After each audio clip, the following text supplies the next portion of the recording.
Bonjour à toutes et à tous, je m'appelle Yannick, je suis d'Imagine for Margot et je collabore avec la SFCE sur ce webinaire. Je suis désolé, on a juste quelques petits soucis d'emploi du temps, de connexion Internet et de technique, mais tout va rentrer dans l'ordre pour faire ce webinaire, rassurez-vous. Je vous remercie beaucoup d'être là aujourd'hui.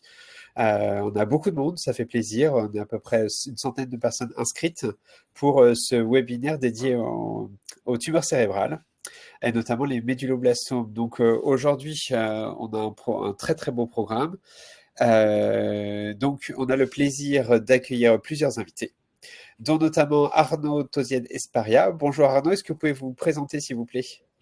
Oui, bonjour, merci Yannick, bonjour à tous. Donc, je suis docteur Tosé Desparias, je suis neuropathologiste à l'hôpital Sainte-Anne et je travaille en lien avec l'Institut Gustave Roussy, l'Institut Curie sur les tumeurs cérébrales pédiatriques.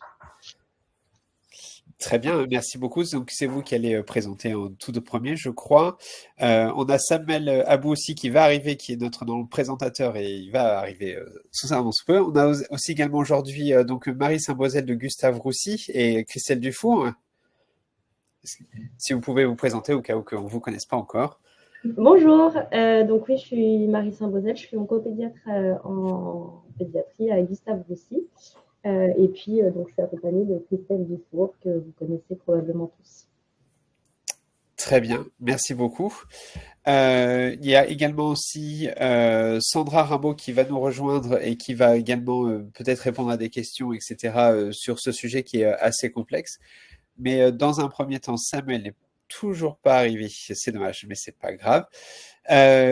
Simplement, ces webinaires ont lieu tous les 2 mois et vous pourrez retrouver tous les webinaires, donc le premier numéro de la dernière fois dédié aux tumeurs hépatiques et celui-ci à la demande quand vous le désirez. Ce sera disponible notamment sur le site de la SFCE.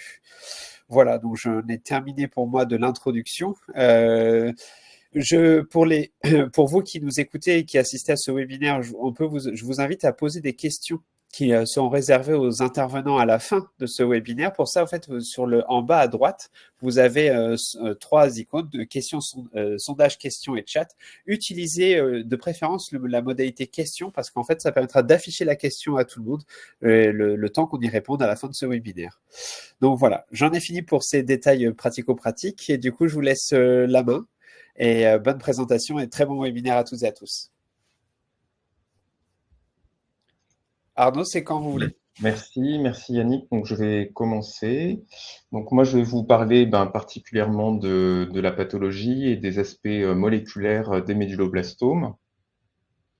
Donc, avant de commencer ma diapositive, je tiens à excuser Julien Maslia qui devait présenter avec moi en duo cette présentation, mais qui a eu un contretemps et donc qui est excusé. Je vais présenter ces diapositives. Alors, les méduloblastomes, qu'en est-il aujourd'hui en 2024? Les méduloblastomes ont toujours existé dans la classification de l'OMS des tumeurs cérébrales depuis la première version en 1979. Aujourd'hui, on est à la 5e édition de la classification des tumeurs du système nerveux central, donc elle est sortie en 2021. La future édition sortira probablement en 2025 ou 2026, elle est en préparation. Donc, ce sont des tumeurs malignes de l'enfant, de la fosse postérieure, qui sont des tumeurs d'origine embryonnaire d'un point de vue cellulaire et qui sont classées selon différents processus. Tout d'abord, on a une classification histologique qu'on appelle la classification morphologique, et cette classification existe depuis de nombreuses années dans la classification de l'OMS, et bien isolée dans la classification de l'OMS de 2024, on parle de méduloblastos histologiquement définis.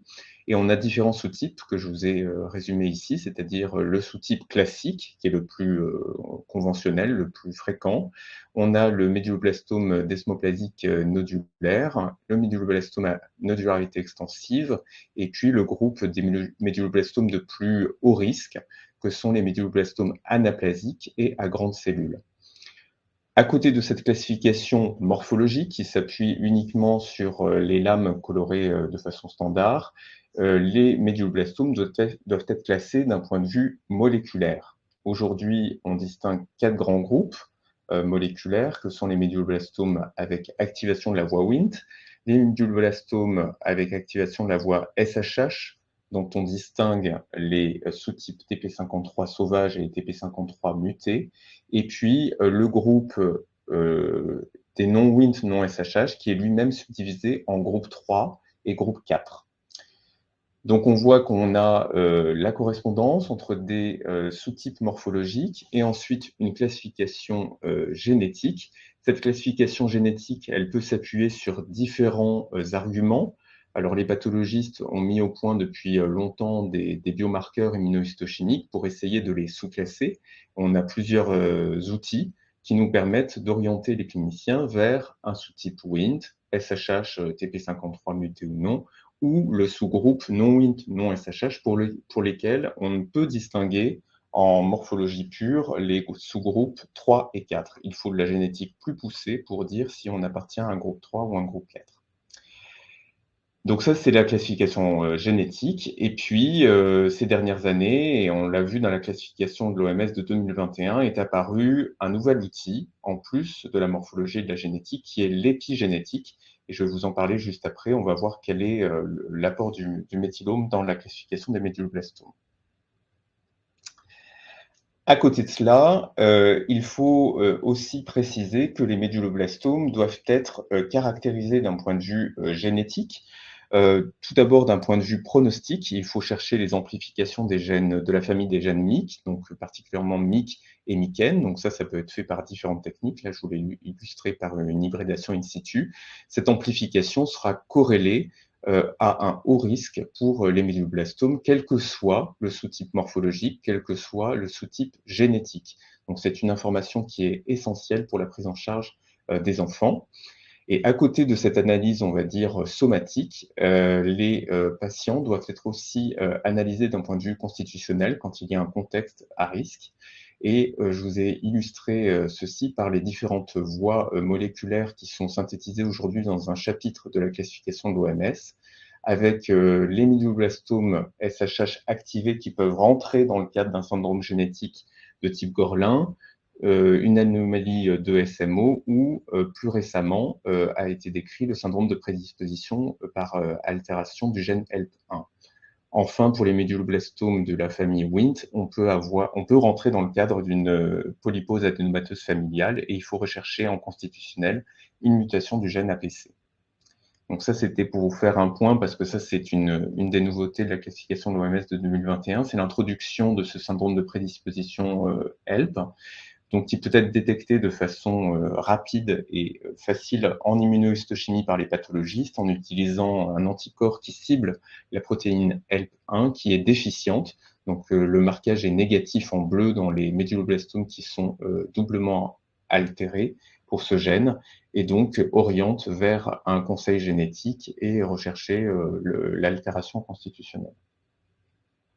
Alors, comme je vous l'ai dit en introduction, du coup, aujourd'hui, on a aussi une classification qui est épigénétique, qui va étudier le profil de méthylation des tumeurs cérébrales.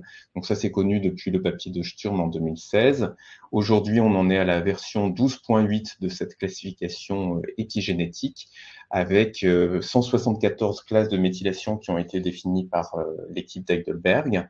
Et on voit qu'aujourd'hui, dans ce classifieur, sont regroupées aujourd'hui environ 160 000 tumeurs cérébrales qui ont permis d'isoler des différents types de tumeurs cérébrales.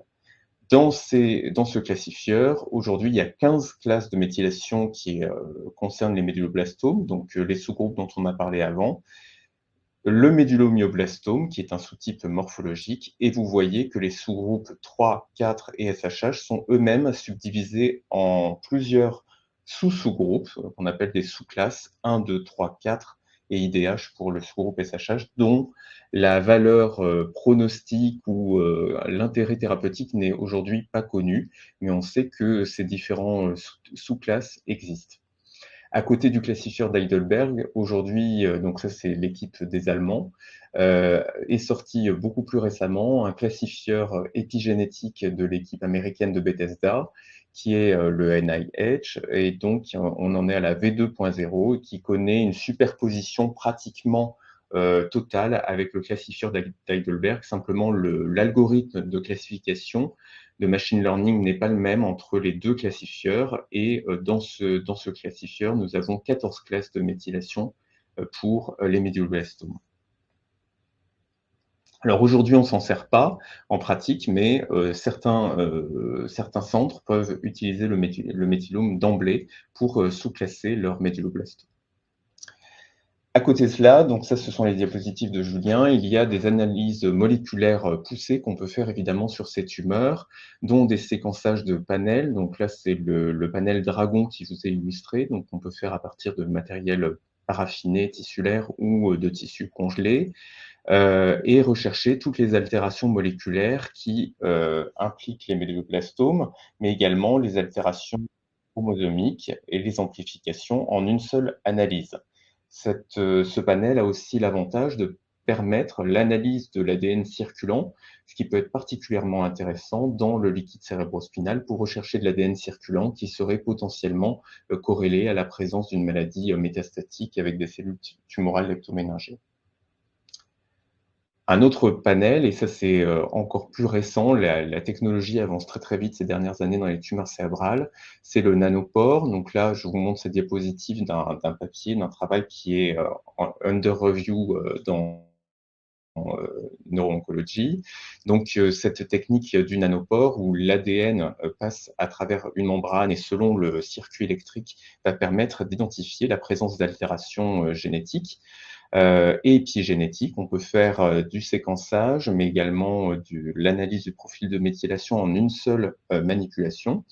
Et on voit que dans ce travail, le sous-groupage des médulloblastomes par nanopore équivaut pratiquement à celui réalisé en méthylome. Donc, ça serait une technique de pointe et très utile aujourd'hui pour sous-classer les médulloblastomes en une seule analyse et détecter les altérations potentiellement pronostic. Voilà, j'ai fini, Marie. J'espère que je ne vais pas trop parler longtemps. Je vais arrêter le partage.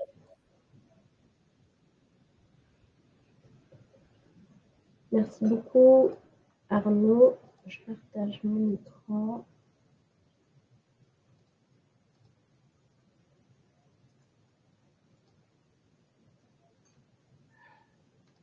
Bonjour à toutes et à tous, c'est Samuel. Je suis désolé, j'ai eu des petits problèmes techniques, mais je suis là.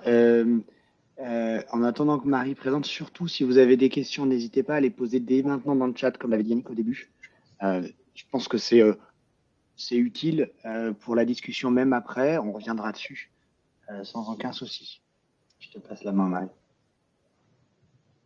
Vous voyez bien mon écran, c'est bon? Samuel, par exemple. Oui, on voit. Tu peux y aller. Ok.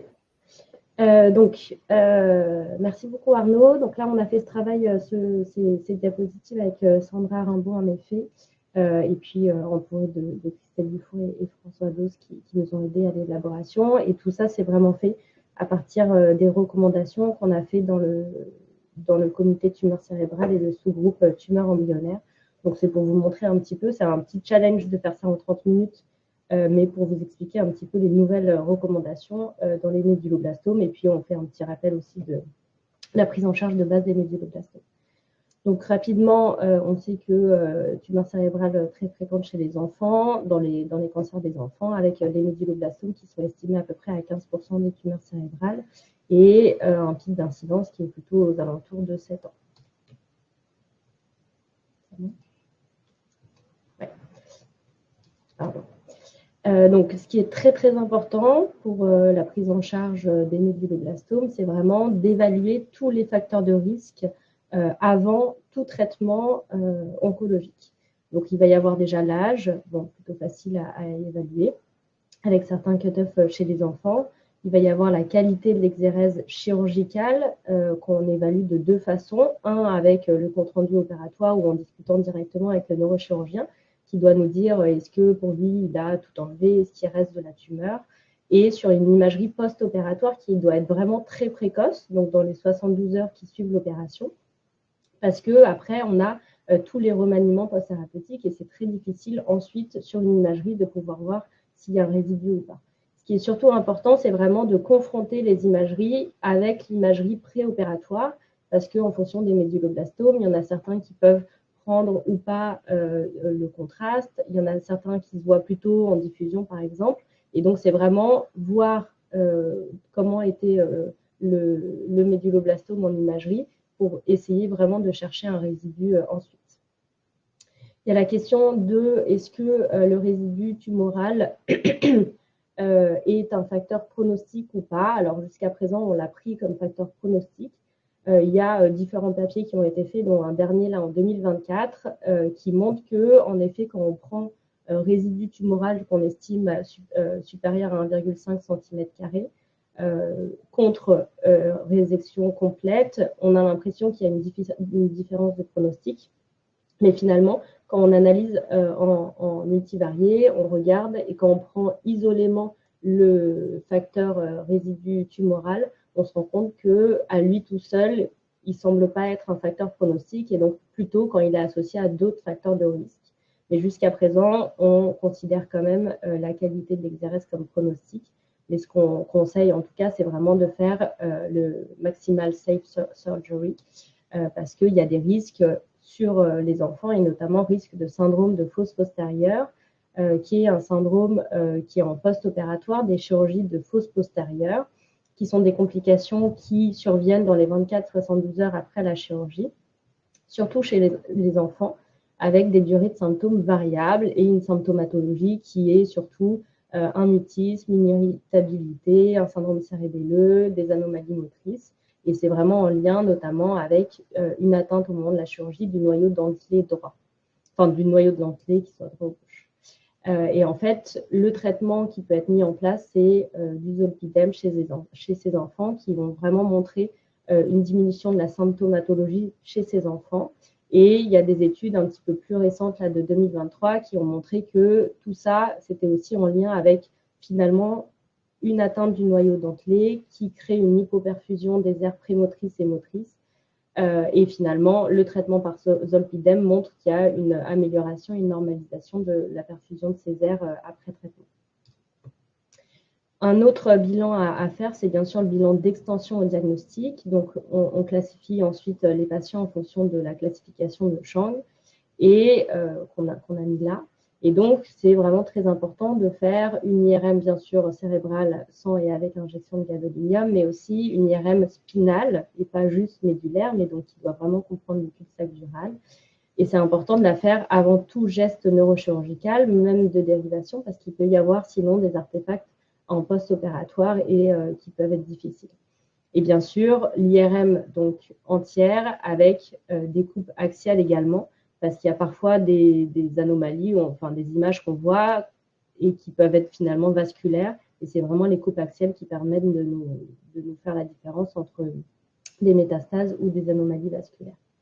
Et puis en post-opératoire, une analyse du LCR par ponction lombaire entre J7 et J15 post-opératoire. Et c'est important de la faire après l'IRM spinal parce que sinon ça peut créer des artefacts sur l'IRM spinal. Au niveau de l'histologie, donc Arnaud en a parlé tout à l'heure, on avait fait sur les précédentes classifications et historiquement des facteurs pronostiques en fonction de l'histologie avec des moins bons pronostics pour les méduloblastomes anaplasiques et des meilleurs pronostics pour les méduloblastomes plutôt nodulaires, desmoplasiques et à nodularité extensive chez les moins de 3 ans.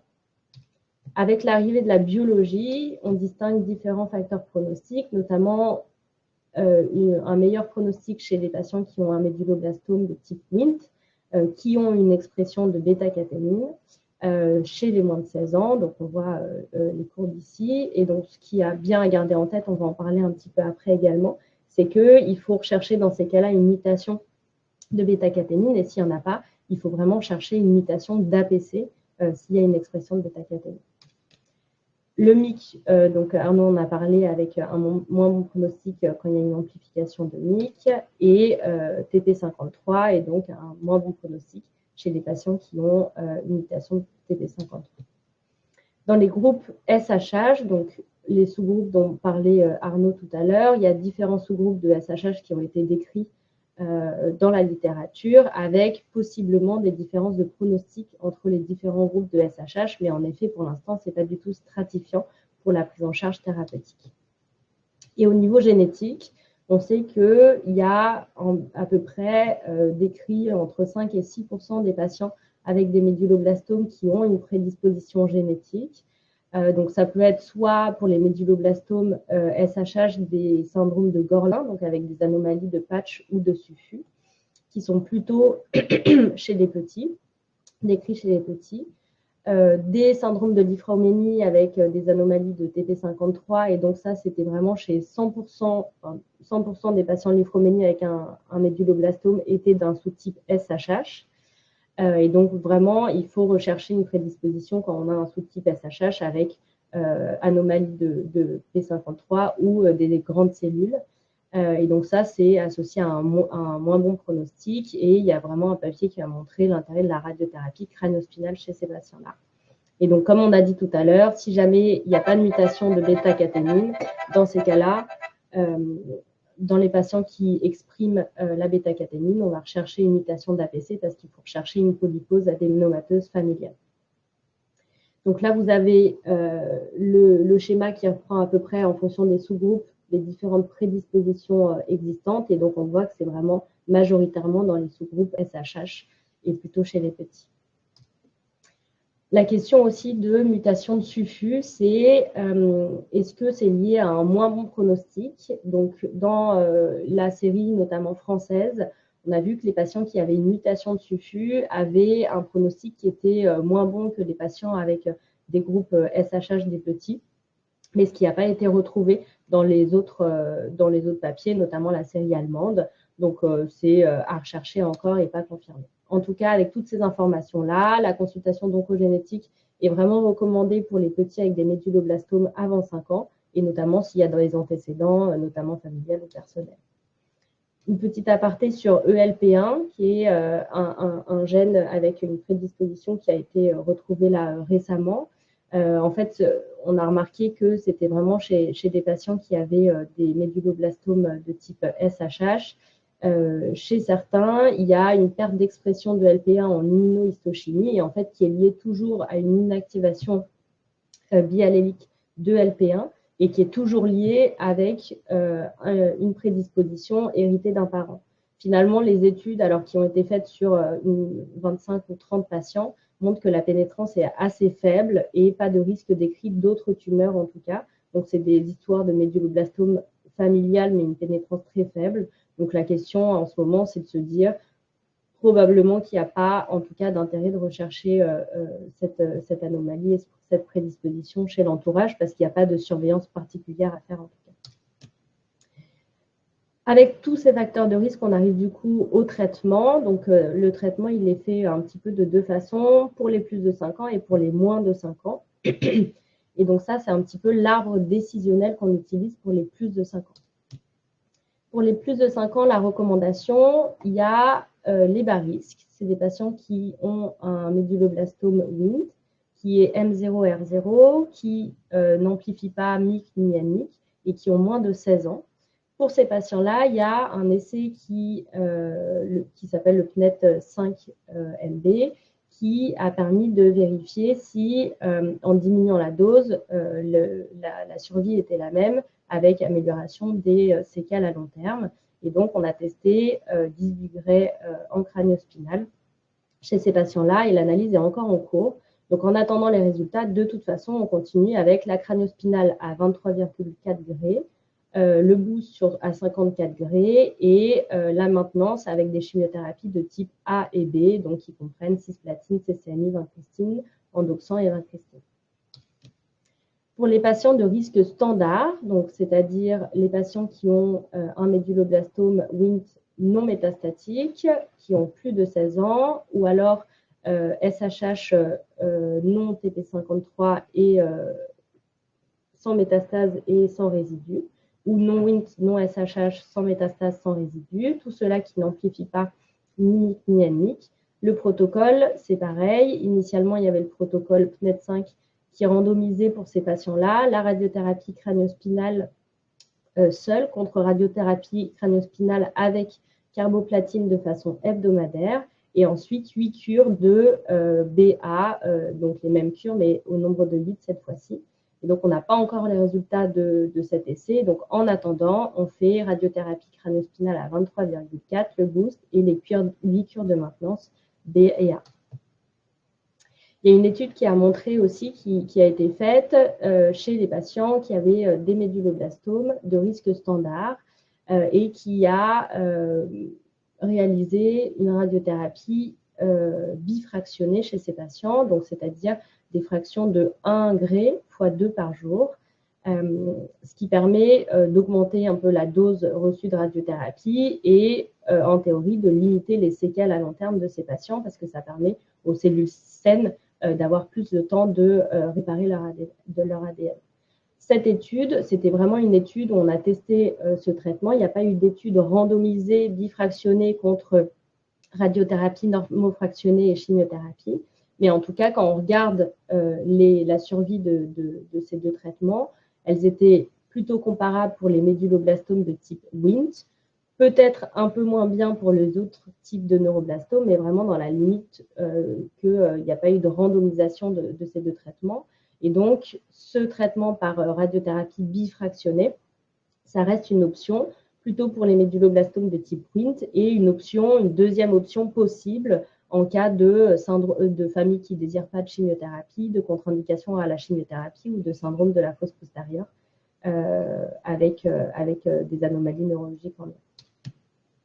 Pour les patients qui ont un méduloblastome de haut risque, dans ces cas-là, donc ce qui est décrit ici, avec soit selon l'histologie plutôt anaplasique, soit s'il y a une mutation de TP53 ou une amplification de MYC ou ANMYC, ou des patients métastatiques non SHH, on les traite selon le protocole PNET-HR+5 avec des cures de chimiothérapie conventionnelle, des chimiothérapies haute dose de type thiotepa et de la radiothérapie crâniospinale avec boost sur le lit tumoral et des cures de temozolomide comme traitement d'entretien et avec EFS et OS qui étaient aux alentours de 76-80%. Pour les petits, une stratégie différente, donc les moins de 5 ans, avec pour les patients de bas risque, c'est-à-dire les patients de moins de 3 ans, SHH sans mutation de TP53 et nodulaire en histologie avec pas d'amplification de MYC, NMYC. Et on a décidé de garder aussi l'absence de mutation sulfu devant les résultats de la série française où on se pose la question s'il n'y a pas un pronostic moins bon pour ces patients-là. M0 et le résidu, les deux résidus avec ou sans résidu est pris en compte. Dans ces cas-là, on les traite par le protocole ITES-KK qui comprend de la chimiothérapie avec de la chimiothérapie par méthotrexate en intratécal via un réservoir d'Omaga. Donc, avec de très bons pronostics, mais donc là, on le voit sur les patients qui ont une histologie desmoplasique. Et finalement, des survies donc très bonnes pour les groupes SHH, bonnes aussi pour les groupes 4, mais moins bonnes pour les groupes 3, avec finalement pas de différence de survie dans les groupes SHH sans radiothérapie. Ces patients-là qui reçoivent du méthotrexate dans l'Omaga, on sait qu'il y a quand même des effets secondaires, notamment des leucoencéphalopathies qui peuvent arriver au niveau cérébral. Et surtout, quand on regarde le développement cognitif de ces patients, finalement, il est moins bon chez les patients qui ont eu des intrants ventriculaires de chimiothérapie par rapport à la chimiothérapie conventionnelle simple. Et il a l'air moins bon aussi chez les patients qui reçoivent des intraventriculaires de méthotrexate et qui reçoivent ensuite de la radiothérapie. Donc, c'est des patients chez qui la radiothérapie n'est pas recommandée en cas de récidive, ce qui complique quand même le traitement quand on a une récidive de ne pas recommander la radiothérapie. Donc, c'est pour ça qu'il ne faut vraiment pas avoir de doute, notamment sur l'histologie. Si on a des doutes sur des grandes cellules, un peu d'anaplasie, il vaut mieux les traiter comme un risque standard et pas comme un bas risque avec le ITES-KK. Sinon, c'est plus compliqué pour les rattrapages ensuite derrière. Pour le risque standard, donc c'est les patients SHH métastatiques ou les patients non Wnt, non SHH, mais qui ont une histologie nodulaire. Et dans ces cas-là, avec pas d'amplification de MYC, NMYC et non métastatique et R0. Dans ces cas-là, ces patients, on les traite avec le protocole Head Start, alors 2 et 4 qui sont en fait les mêmes protocoles. En fait, il y a une comparaison de ces protocoles-là. Ce protocole de traitement, donc, il comprend de la chimiothérapie qui est plus intensive au niveau conventionnel. Ensuite, une chimiothérapie haute dose par carbo, thio et toposide. Et en fait, quand on compare le Head Start 2 avec le Head Start 3, dont la seule différence, c'est que dans le Head Start 3, il y avait des cures de chimiothérapie qui étaient un petit peu moins intensives, qui comprenaient de la chimiothérapie orale par étoposide et temozolomide. Et ben, on voit que les résultats sont quand même meilleurs pour le Head Start 2. Et donc, on a décidé de faire les recommandations plutôt sur le Head Start 2 qui équivaut au Head Start 4. J'espère que j'ai perdu personne. Avec des résultats, par contre, sur le Head Start 4 qui sont en cours. Les résultats qu'on a et qui ont été présentés à l'ISPNO de cette année, c'est seulement pour les groupes SHH et avec des résultats même pour les patients métastatiques avec une survie globale qui est aux alentours de 68%. Pour les patients de plus de 3 ans avec non NMYC, NMYC amplifié, M0, R0 et selon l'histologie, on les traite comme le PNET5 bras standard, mais du coup, en attendant les résultats, un peu comme les grands et les plus de 5 ans.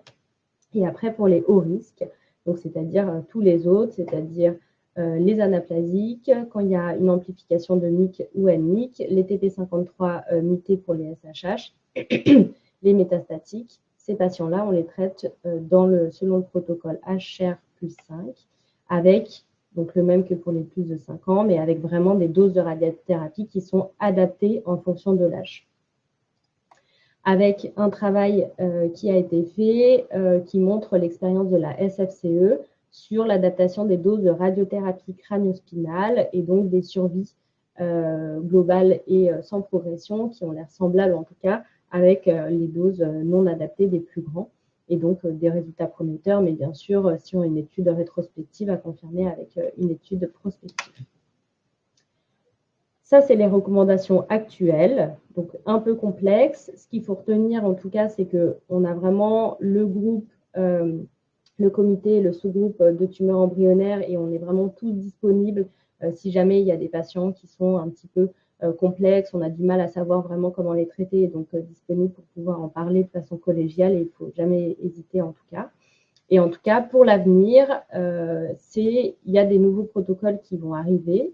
Alors, les nouveaux traitements, on n'en parle pas beaucoup des nouvelles thérapeutiques dans les méduloblastomes parce qu'il n'y a rien, en tout cas, d'innovant jusqu'à présent. Et donc, vous allez voir, on va en parler, mais les futurs protocoles qui vont arriver là à l'avenir, c'est vraiment des protocoles qui reprennent de la chimiothérapie, de la radiothérapie et il y a des modifications en fonction du type de chimiothérapie et de la dose de radiothérapie. Donc là, par exemple, il y a le protocole SIOP-MD6 qui sera surtout pour les patients de risque standard qui ont plus de 3 à 5 ans ou qui va permettre à la fois de randomiser les patients avec chirurgie complète, la plus complète possible et résidu tumoral pour essayer d'élaborer et de savoir si ça reste un facteur de risque. Et l'intérêt de ce protocole, ça sera surtout de stratifier encore plus spécifiquement sur la biologie. Là, vous voyez qu'on prend en compte les sous-groupes 3-4 qu'on ne prenait pas en compte jusqu'à présent, et notamment de désescalader les thérapeutiques pour les WNT avec une diminution de dose de la crânio-spinale à 15 grammes. À l'avenir aussi, il y a le protocole Triomphe qui va arriver pour les patients avec des méduloblastomes de haut risque de moins de 5 ans qui sont non WNT, non SHH. Et en fait, on va faire de la chimiothérapie par 3 cycles de Head Start 2, 4 dont on parlait tout à l'heure. Et puis après, randomisation de la chimiothérapie haute dose par carbo-thio et toposide ou 2 chimiothérapies haute dose par thio-TEPA et une radiothérapie crânio-spinale qui va être adaptée en fonction de l'âge et de la réponse au traitement. L'autre protocole et le troisième qui va arriver, c'est le protocole pour les petits de bas risque et donc les patients qui ont un SHH de moins de 5 ans, TP53 wild type et non métastatique. Et en fait, ce protocole-là, il va permettre de comparer la chimiothérapie par ITES-CACA et la chimiothérapie par Head Start. On sait que, en tout cas, quand on compare les différentes survies, on a l'impression que la survie est semblable aux deux. Donc, ça permettra de le confirmer ou pas, mais surtout de voir et de pouvoir comparer au niveau neurocognitif et de savoir lequel permet le moins de séquelles possibles chez ces enfants de bas âge. Et l'autre protocole, c'est le SIOP-HR méduloblastome qui est pour les patients avec des méduloblastomes de haut risque de plus de 5 ans. Et en fait, ce protocole-là va permettre de comparer la radiothérapie crânio-spinale, puis chimiothérapie, à de la radiothérapie hyper accélérée qui permet de faire de la radiothérapie diffractionnée mais à des fractions plus importantes et des doses plus importantes de radiothérapie, à la chimiothérapie haute dose par thiotepa et la radiothérapie ensuite. Voilà, j'espère que je ne vous ai pas trop perdu. En tout cas, on est disponible que ce soit maintenant ou plus tard si vous avez toute question. En tout cas, je tiens à remercier l'ensemble du comité tumeur cérébrale et notamment le sous-groupe tumeur embryonnaire. Et puis Sandra qui a fait ce travail avec moi et Christelle et François qui nous ont bien aidés pour ces diapositives. Merci à tous pour votre attention.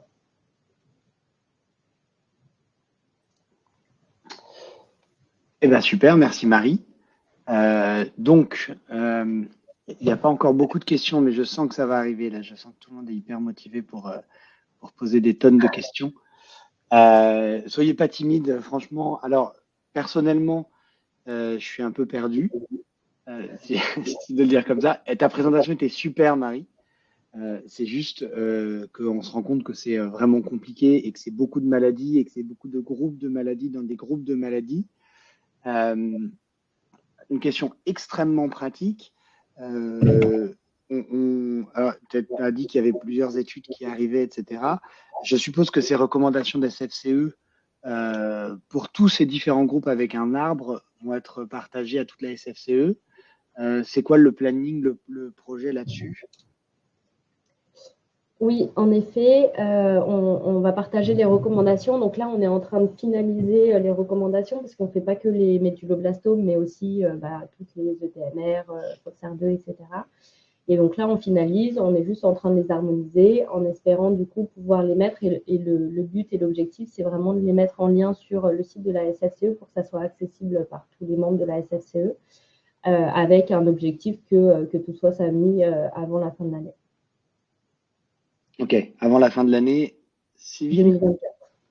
D'accord, donc, très très bientôt.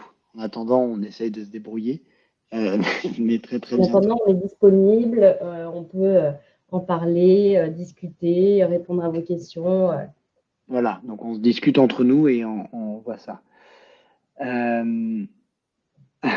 Alors, je vais poser la question de Marion qui vient d'arriver. Je l'affiche là-dessus parce que je trouve que c'est une question très pragmatique.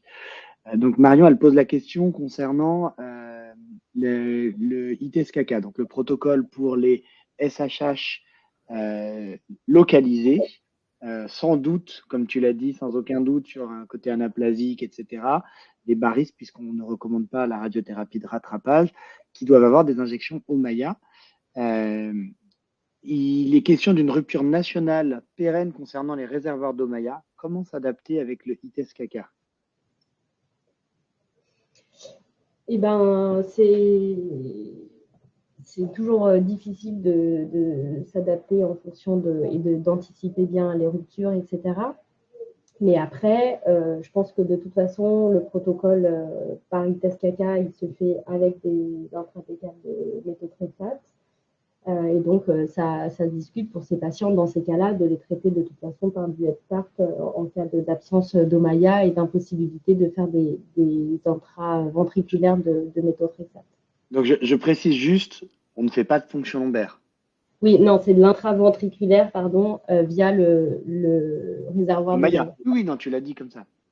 Ouais. Pour compléter, Samuel, en fait, les Allemands ont fait une étude où ils ont comparé la PK du métaux par ponction lombaire versus réservoir. Et dans le ITES-CACA, il y a beaucoup d'injections intraventriculaires. Et en fait, il y a une différence significative. Donc, raison pour laquelle, s'il y a une rupture nationale, on choisira de faire plutôt le Head Start que le ITSCAPA. D'accord, on ne fait pas les PL la tête en bas. Très bien. En attendant qu'il y ait d'autres questions. Ah bah, il y a une question de Natacha. Natacha Hensverlet, bonjour. Dans quel délai vont être ouverts l'ensemble des protocoles que tu cites au niveau européen? À la semaine près, s'il te plaît, Marie. C'est moi qui rajoute à la semaine près, Natacha n'a pas mis ça. C'est pour la blague. Alors, pour l'instant, en tout cas, et de ce que j'ai compris, Triomphe et MB6 doivent ouvrir en 2026, c'est l'objectif. Le traitement pour les petits de bas risque est soumis et le traitement pour les méduloblastomes de haut risque il devait ouvrir normalement et donc on l'attend et on verra et on espère pour 2026 également. Donc normalement l'année prochaine. Comment? 25 ou 26? 2025, pardon. D'accord. Donc en gros, il y aurait MB6 et Triomphe. Les bas risques, il est soumis et le protocole pour les plus de 5 ans haut risque, on l'attend pour 2025. Merci. Je sais déjà des réponses assez précises. Juste pour compléter là-dessus, peut-être qu'il est possible d'utiliser la newsletter qui est faite sur les essais par, je crois que c'est Anthony Cerullo qui l'envoie et qu'on pourra communiquer avec Anthony sur quand on approche des ouvertures, que les gens aient un peu une idée, ça peut être c'est une suggestion comme ça à discuter. Oui, bien sûr. Ok, alors moi j'avais mis des questions en attendant que d'autres n'arrivent, mais surtout n'hésitez pas en rajoutant. Je vais poser une question à Arnaud pour commencer là-dessus. J'avais mis est-ce que la classification moléculaire, les groupages en dehors des spécificités SHH et WNT est systématique au diagnostic pour les pathologistes, les neuropathologistes, ou sans une demande spécifique, on va conclure non WNT, non SHH et on n'a pas forcément besoin de les grouper, en sachant que Marie ne nous a pas montré qu'on prenait une décision clinique là-dessus. Donc, quelles sont les habitudes des neuropathologistes? Non, on s'arrête à non 8 non SHH, on va pas plus loin, on attend qu'il y ait des indications des cliniciens pour aller plus loin, mais on s'arrête là. En revanche, le statut MIC-MICEN sera très important et on sait que les groupes 3 sont plus souvent amplifiémiques et les groupes 4 plus amplifiémiques. Donc ça peut nous orienter si on a une amplification pour orienter le sous-groupe, mais dans la pratique, répondre non WNT, non SHH selon la classification de l'OMS de 2021 suffit. D'accord. Bon, alors, après, je vais te poser une question encore, mais ça me semble logique puisqu'on ne modifie rien pour le moment. En dehors de recherches spécifiques, c'est vrai que c'est pas nécessaire pour nous. MIC est important, même si finalement, pareil, nous ne prenons pas encore de décision sur MIC. Mais du coup, je fais le lien là-dessus. On a discuté au Molecular Tumor Board de mardi d'un cas groupe 3 avec une amplification 6 copies de MIC, donc un peu embêtante parce que ça, groupe 4, 6 copies de MIC, donc ça collait pas trop. Ça c'était juste pour dire, on ne sait pas trop, ils n'étaient pas sûrs de l'amplification de MIC, les biologistes.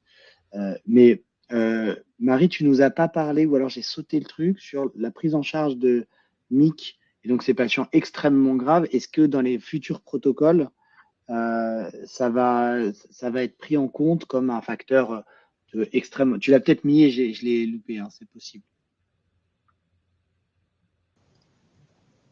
Ces patients-là, ils sont déjà de toute façon dans les hauts risques et classés dans les hauts risques. Et c'est déjà pris en compte comme un facteur de haut risque, en effet. Et c'est pour ça que Arnaud le dit bien que la fiche MIC à MIC, elle est systématique et qu'on attend vraiment pour le traitement. Et qu'on attend vraiment d'avoir en effet plus de 10 copies pour parler d'amplification. Il y a une question qui se pose et qui est un petit peu en suspens dans les recommandations, c'est les patients qui sont du groupe 4 avec une amplification NMIC et qui sont M0, R0. Donc ça, c'est une question de se dire, ils sont peut-être moins graves que les autres patients et donc se pose la question de les traiter plutôt dans une stratégie de risque standard, mais c'est en cours de discussion. Et l'autre chose, c'est que tous les patients, là, ce qui est recommandé, je ne l'ai pas dit dans les diapos, mais c'est ce qu'on a marqué dans les recommandations et qu'on vous donnera, c'est vraiment tous les patients au diagnostic qui ont une tumeur embryonnaire, quelle qu'elle soit, et notamment les patients avec un méduloblastome. Il est recommandé, si le matériel est suffisant, de les inclure dans FMG 2025 dès le diagnostic. Donc déjà comme ça, tu l'as dit aussi que vous avez parlé d'un patient au MTB, donc c'est pour ça. Et ça permet d'en savoir plus. Ça permet aussi de vérifier s'il n'y a pas des cibles thérapeutiques, si jamais il y a des rechutes. Et après, dans les futurs protocoles là qui arrivent, dans ces protocoles-là, il y a pour l'inclusion nécessité d'avoir un prélèvement congelé de côté pour justement mieux ensuite stratifier et mieux vérifier au niveau des maladies. Mais donc, c'est un critère d'inclusion qui est avoir du congelé pour ces tumeurs. Alors Marie, je suis désolé, il y a encore une question de Natacha que je vais lire juste après, je l'ai vue Natacha, mais je vais insister sur Mick. Effectivement, c'est des patients de haut risque déjà, ça d'accord. Maintenant, tu nous as montré d'excellents résultats de la stratégie PNET-HR plus 5 pour les patients métastatiques, donc de haut risque. Et si on sort les Mick là-dedans, on voit bien que les excellents résultats sont très très mauvais, il me semble, en tout cas pour les patients que j'ai vus. Il n'y a vraiment aucune stratégie qui est réfléchie pour le moment. Alors, tu disais qu'il n'y a pas de nouveaux médicaments, mais de changer complètement. Je sais qu'à chaque fois qu'on en parle en RCP Neuronco, on se dit faudrait vraiment faut qu'on fasse autre chose parce que la stratégie du PNET-HR plus 5 ou le Head Start ou toutes ces stratégies de très haut risque ne marchent pas très bien sur ces patients. Il n'y a pas encore de choses. Alors, pas de nouveaux médicaments de dingue, mais on reste encore frustré. C'est une question relou, je sais.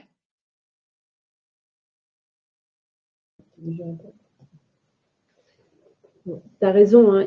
Alors, des patients avec une amplification de MIC et surtout les groupes 3, c'est-à-dire les tout petits, ont un pronostic qui n'est pas bon. Malgré tout, il y a quelques rares patients, ils sont très rares, ils se comptent sur le doigt de la main, je pense, en France, qui sont guéris avec une stratégie très intense. Pour le moment, tant qu'il n'y a pas de nouveaux médicaments et il y a beaucoup de personnes qui cherchent, notamment sur la voie MIC, il y a eu à un moment donné des idées sur les inhibiteurs de bromodomaine, pas mal de publications, mais il n'y a pas d'idée. Et l'idée dans les futurs protocoles, notamment dans le protocole des grands, mais ce sera la même chose dans le protocole des petits, c'est les patients ne répondent pas à la chimiothérapie conventionnelle, c'est de pouvoir les inclure très rapidement dans des études de nouveaux médicaments, parce qu'on sait que quand on ne répond pas à la chimiothérapie conventionnelle, il n'est pas nécessaire d'aller plus loin. Je ne sais pas si j'ai répondu à ta question. Oui, on a cette frustration, mais on voit les difficultés.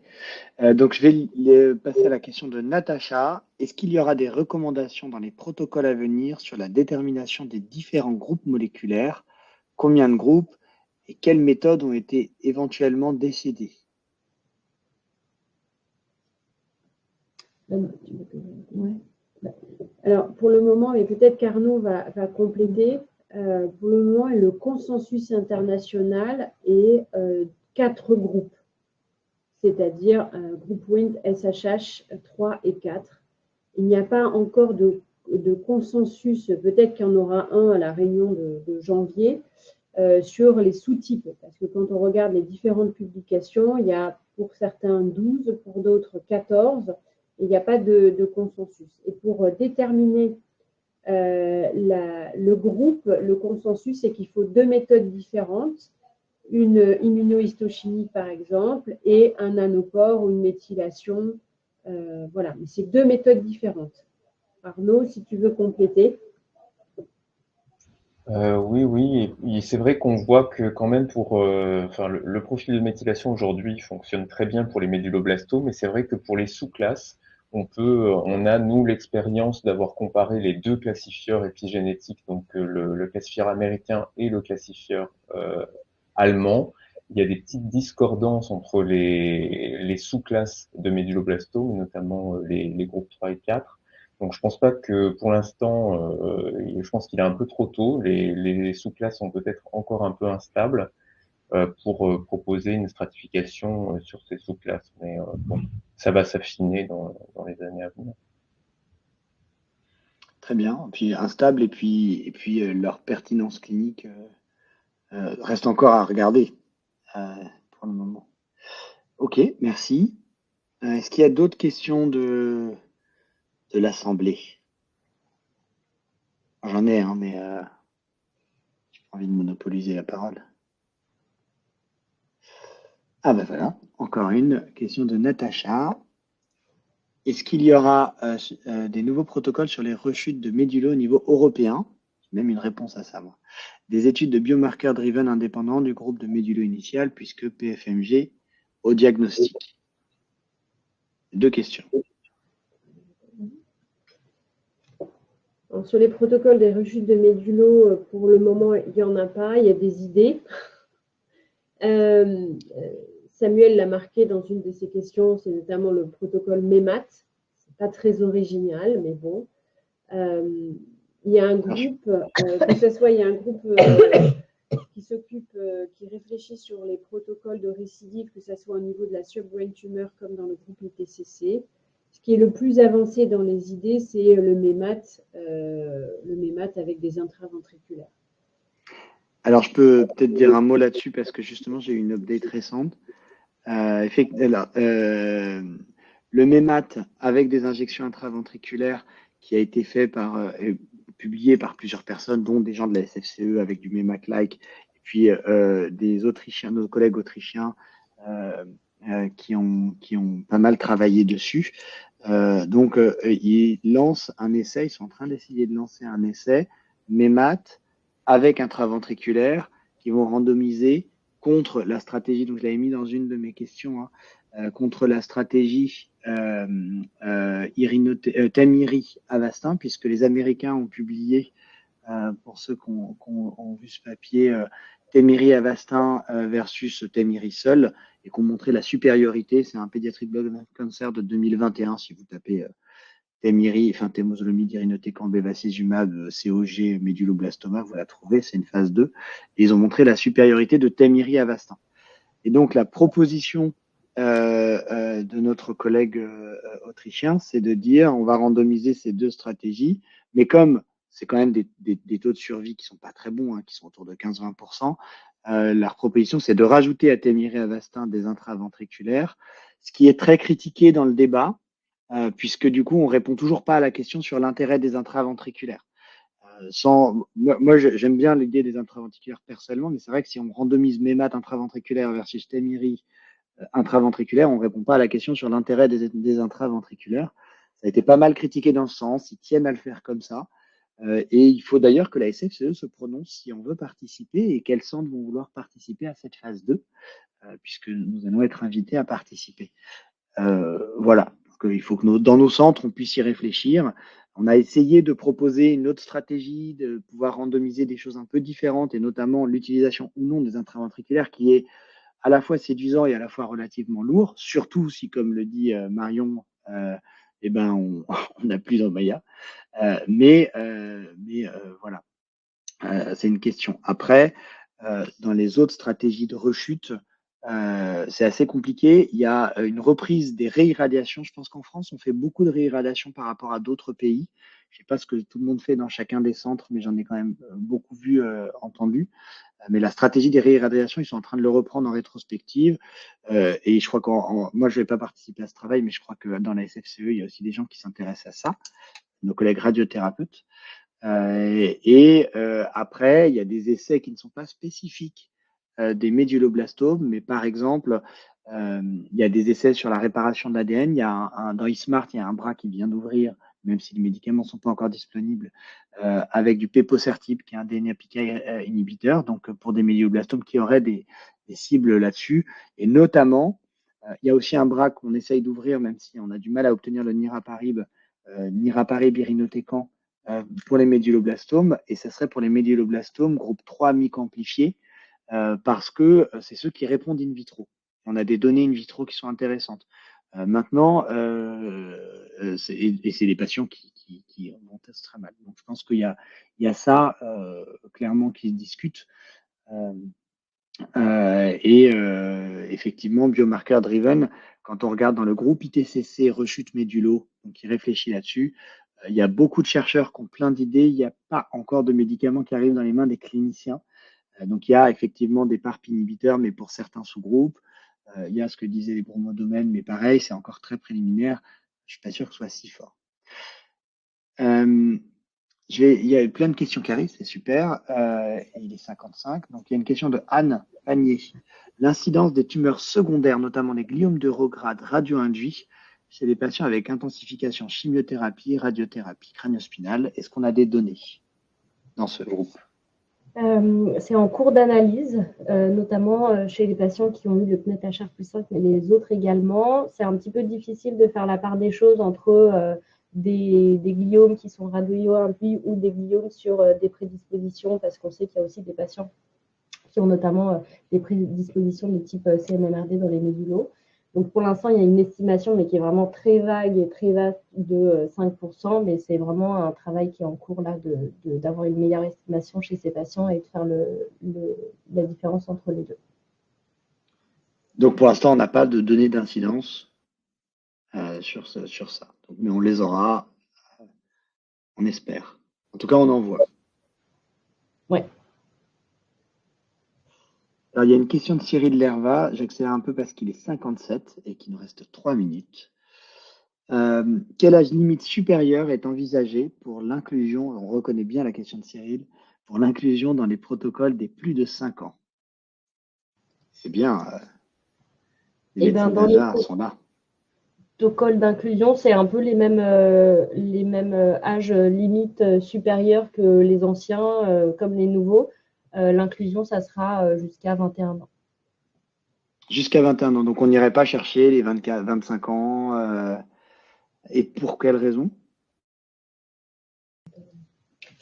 Bon, c'était une décision notamment européenne sur la prise en charge de ces patients et d'arrêter l'inclusion à 21 ans. Mais c'est vrai que c'est un peu frustrant quand on sait que les patients de 21 ans seraient les mêmes que ceux de 23 et que dans certains de nos centres, quand même, les patients sont pris en charge un petit peu plus tard. Puis on pourrait imaginer prendre des médulos plus largement. C'est pas du tout négociable, c'est des choses que vous avez tentées déjà? Ouais, ça a déjà été tenté et a priori, c'est pas négociable.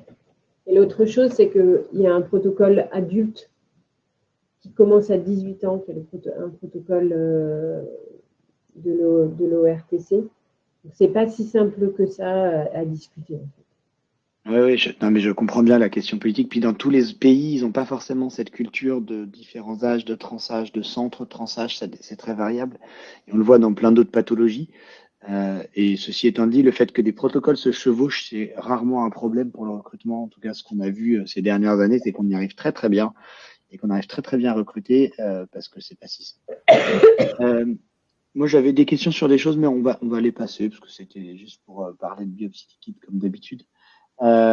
J'ai quand même une dernière question à laquelle je tiens un peu et comme je vois pas d'autres questions et qu'il me reste 1 minute. Vu le risque de syndrome de fosse postérieure, même en prenant des précautions pour une chirurgie après dérivation, est-ce que la stratégie biopsie seule, chimiothérapie puis chirurgie se discute dans un essai? Dans un essai ou hors essai? Hors essai, les gens le font déjà parfois. Ouais. Dans un essai pour pouvoir valider cette stratégie. Déjà, il y a l'essai qui va ouvrir là, le SIOP MB6 qui permet justement de randomiser les patients avec chirurgie maximale ou résidu. Donc déjà, c'est déjà une question qui se pose dans l'essai. Après, je pense que vu les résultats en tout cas qu'on a sur la question du facteur pronostic, mais c'est sûr qu'avec les résultats qu'on a et du fait que le facteur pronostic ne semble pas lié à la qualité de la résection quand elle est vraiment seule et qu'il n'y a pas d'autres facteurs pronostiques liés, c'est vraiment une vraie question. Et en effet, si jamais on pense qu'il y a trop de risques pour le patient, ça peut discuter de faire une biopsie et de commencer le traitement ensuite. C'est la question que c'est surtout les Français qui voulaient poser au niveau européen. Mais c'est une question qui Kevin Beccaria pourra commenter s'il était connecté. C'était qu'en fait, c'est pas si simple que ça. C'est à qui on va proposer cette randomisation, sur quel volume, quand est-ce que s'arrête le chirurgien, est-ce que c'est une grosse biopsie, est-ce que c'est un débulking, il y a un risque hémorragique, enfin, il y a plein de questions pour mener à bien cette randomisation. Très bien. On va falloir s'arrêter, mais merci, c'était très clair. Merci vraiment à tous ceux et celles qui ont participé. Donc Marie d'avoir présenté, et Arnaud également, et Christelle pour les réponses. Puis ceux qui dans l'ombre ont aidé à la préparation que tu as déjà citée. Voilà. Je pense qu'on va faire circuler les prochains épisodes pour là. En tout cas, c'est très bien. Merci beaucoup d'avoir parlé des nouvelles choses et des choses qui se précisent.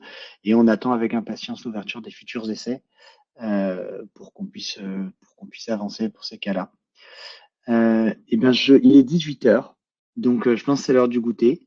Donc, ou de l'apéro pour certaines. Bonne soirée à tout le monde et puis à la prochaine. Au revoir Samuel, merci. Merci Samuel, merci Au Marie. revoir. Au revoir.